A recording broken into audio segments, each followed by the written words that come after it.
Hey everybody, Johan Magnusson here, Big Swede Barbecue, and welcome to Badass Sides. Today we're making a stone-grinded sharp cheddar grits. You want to start by pouring 4 to 5 cups of chicken broth into a cast iron pan.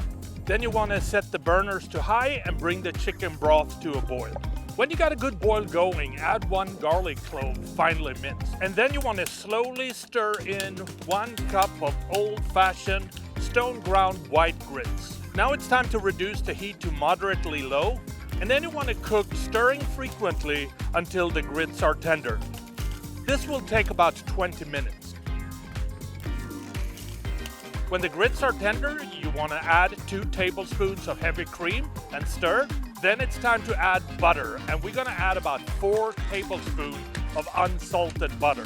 Then it's time to add the cheddar cheese, and I prefer extra sharp cheddar cheese that's been shredded. We're going to add about 4 to 5 ounces.